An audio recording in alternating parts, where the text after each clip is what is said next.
Hello, Carol Ann and Carol and Jane and I. We're all having a conversation the other day, and we realized that with everything going on in this world, there's a sense of what do I do with everything that I'm trying to process with all this newness. And so we felt that it was important to give everybody a little sense of how to work with all these reactions that are coming in at this time. Carol Ann reminded us of the importance of the processing on the Enneagram, the 142-857. And so today we're just going to share a little bit about how we work with processing of all these emotions and these reactions that are coming in at this time.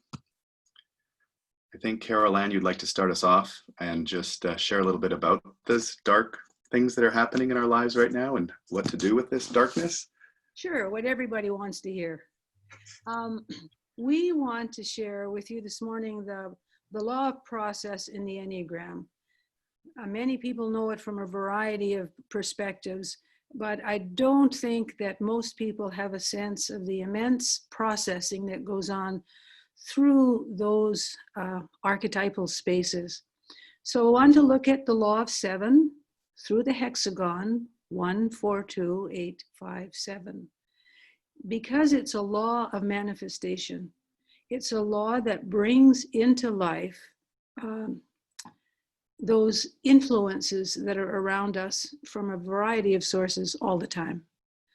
So we're following 1, 4, 2, 8, 5, 7, except we are going to be following it like this.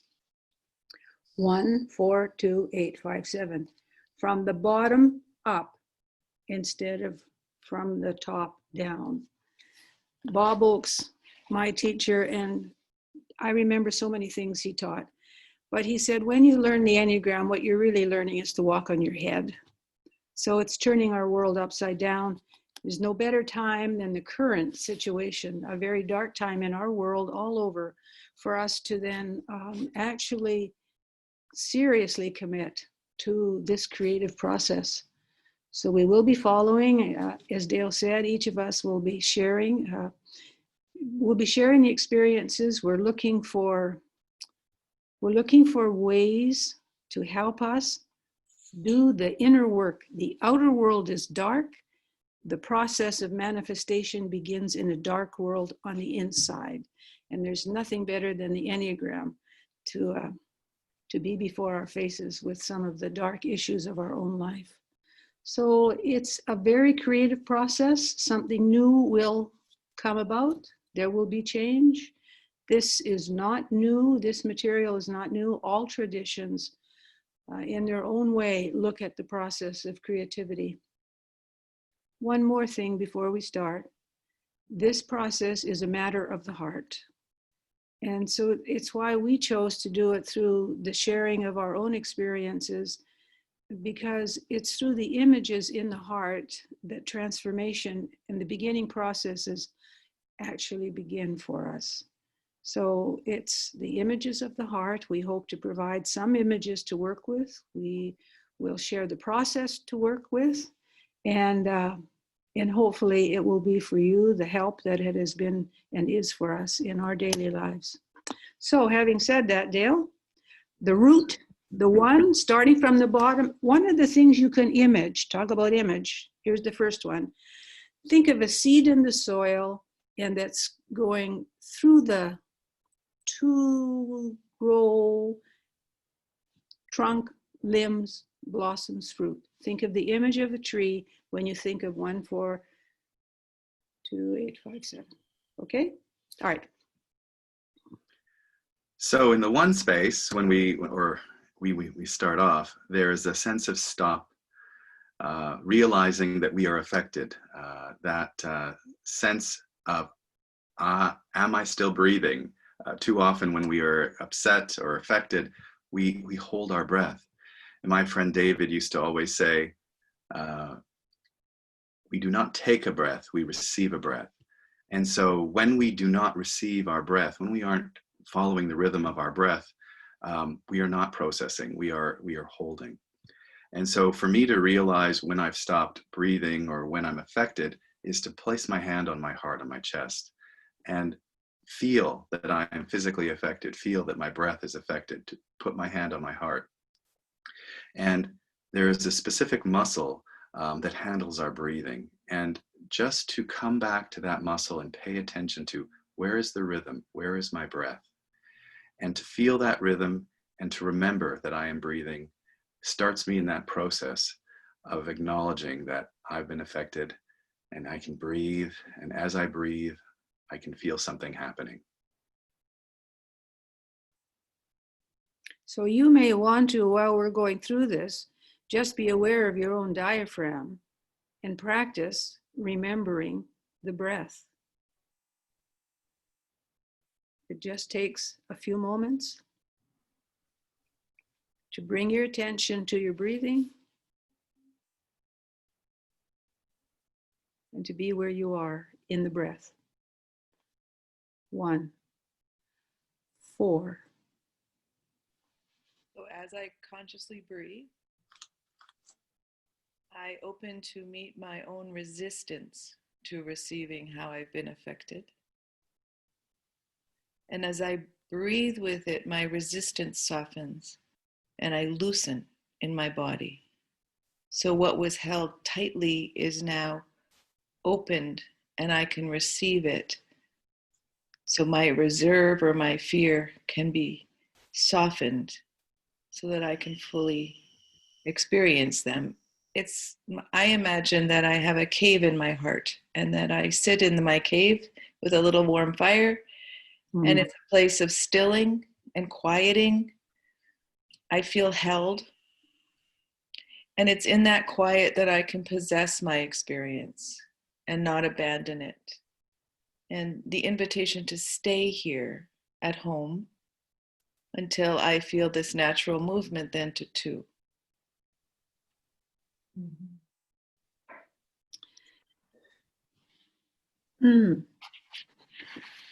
So at 2, I receive that experience. I receive my feelings, my hurt, my shame, my fear, in a way of honoring and caring for it.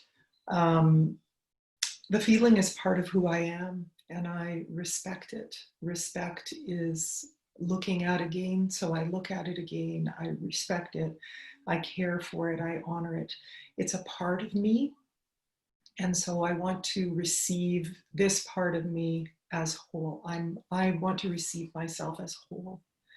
And I can only refine what I intimately know.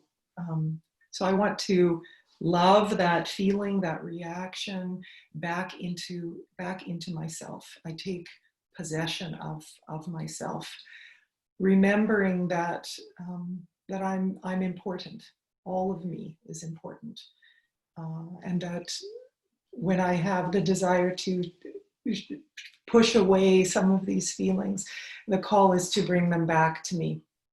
And when it starts to feel overwhelming, I remember to go back to Dale, to the root at 1. I remember the breath. So I remember to breathe. I remember, Jane said that that stay home. I stay home. I remember to breathe, and I bring myself to a place of stillness. So for me, I have an image of cradling my experience, my feelings, like I would a small child, cradling myself and loving myself into quiet wholeness.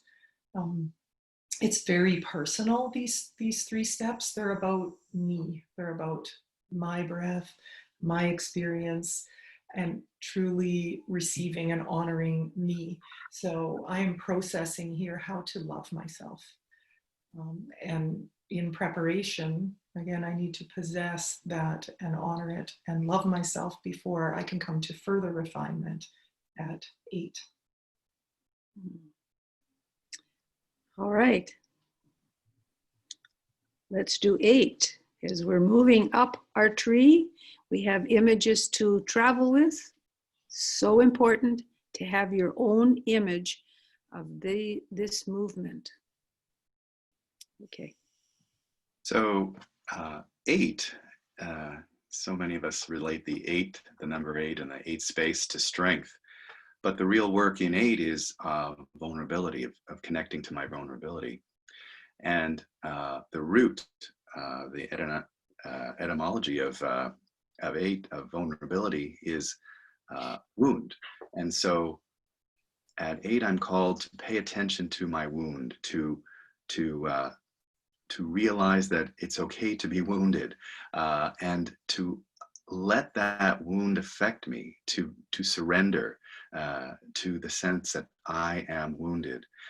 Too often, when we speak to each other, we don't share that we're wounded. We all cover it up. We don't want to look vulnerable or hurt or in any way less than. And so when I move into 8, I am surrendering to the fact that I am wounded, that I will have to have time to heal, then acknowledge that there's healing necessary for this. And I don't have a timeline for it. And when it'll happen, but to acknowledge that I'm wounded. And can you give us an image of this, unless we want scars or something? Yeah, and the scar, the scar is so interesting how we cover up our scars and our wounds. But that sense of a chalice is an image that we are here to receive. We are here to receive this experience and to allow it to penetrate us, to allow it to affect us, and to be with that wound.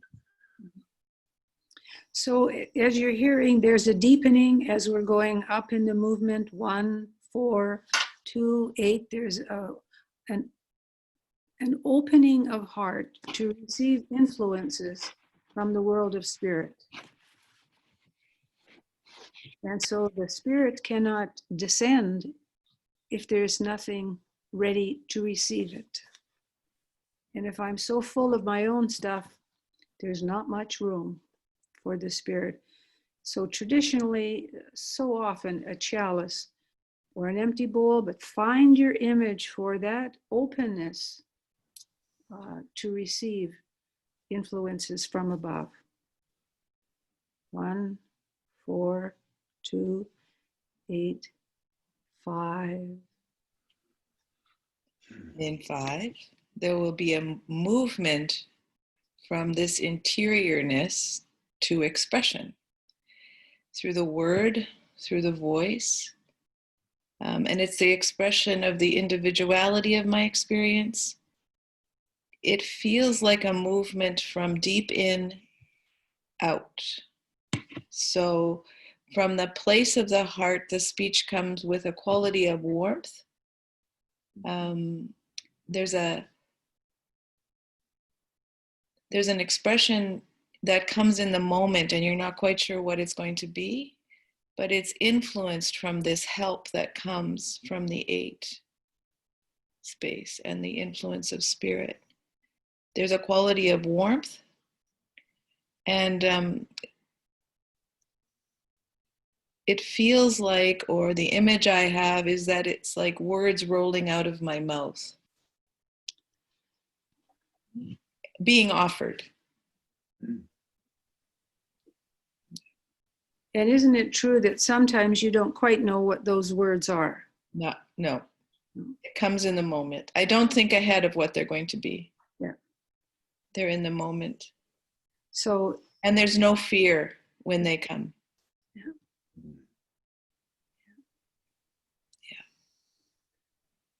All right. They're like a little offering.